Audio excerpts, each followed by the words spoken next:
This is what we know thus far. At 5:10 this evening, there was an exchange of gunfire between two groups at the intersection of Jefferson Street and 27th Avenue North.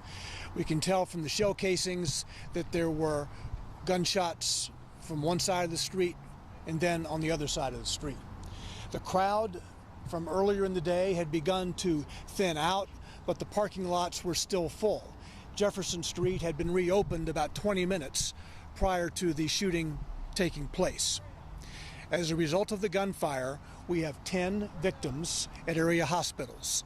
One of those victims, a 24-year-old, is deceased. We are confident that at least one of the persons who is at a local hospital was involved in the actual gunfire, was shooting, had a gun. Now we have one gun recovered here at the scene. It was found in the street. Among the 10 people who are injured are 3 juveniles, one age 12, 2 age 14. All of the juveniles are non-critical. They have non-critical wounds. The police department's homicide unit, in conjunction with the Specialized Investigations Division's Titans team, has detectives at each hospital. Those persons who are wounded who can speak with us are being interviewed now. The picture of the puzzle is coming together. The pieces are coming together.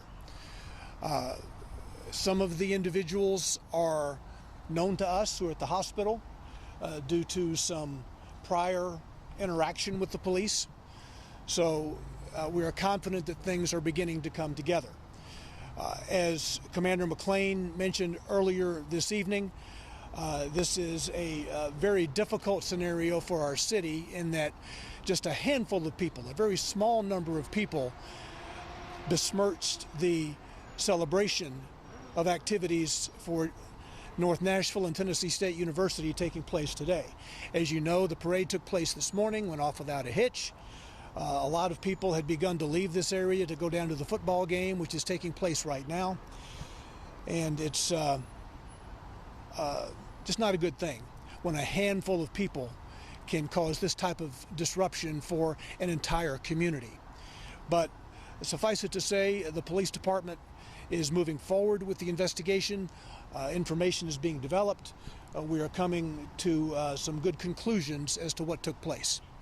We're hearing word that there was a shooting at Nissan Stadium. Is that connected to what's going on here? It has come to us that a gunshot may have been heard outside the stadium.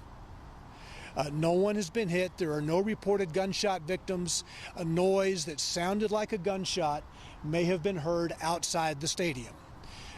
As you know, there are a lot of police officers around the stadium, both inside and out. We are tracking that now to see what may have happened, but there are no reports of anybody being hit, and there's no indication of whatever it was has any relationship to what happened here. We talk about a handful of people, as you just mentioned, involved. Do you know how many shooters you guys are searching for right now? Well, as I said, we know at least one of them is at a hospital. We are confident as to that. There are certain surveillance cameras around. As you have heard, we had a Sky Cop trailer here. We're reviewing video. We'll do everything we can to identify those persons who took part in the gunfire. But at least one, it could be more, but at least one is wounded at a hospital. Do you know what types of guns were used? We believe handguns at this moment. Do we know how many shots were fired? We'll be processing the scene and we'll come to that determination, but not at this point. I can't give you a number at this point. So we have evidence processors here. Our crime scene team is here to process all of this scene. And because one person is deceased, this is overall a homicide investigation now, right? Because one person has died. So the homicide team is leading with full support from the Specialized Investigations Division's Titans team. Can you speak to how brazen this is in the middle of the day and a bunch of crowded people at 5:30 in the afternoon? I mean, you would never think that would happen in Korea. I mean, for all these people out here, that's pretty brazen. Well, this type of gun violence has just got to stop. We would have never expected that this would have happened here with all of the law enforcement, all of the public safety people here, the fire department. We would have never have expected this to have taken place. There were police officers everywhere, but as well as firefighters. But again, you heard me say that about 20 minutes before this occurred, Jefferson Street had opened because the crowd had thinned out. The parking lots were still full, but the roadway was safe enough to allow vehicles. And about 20 minutes after the road opens, this happens. Do you know how many of the remaining victims are in critical condition? I do not. I do not. The conditions vary. Some were critical. Some have graze, very minor wounds. Some have more serious than a graze but are not in critical condition. So it varies. Okay, but there are some victims in critical condition. When they arrived at the hospital, that was the initial information. But that could have changed once they received treatment.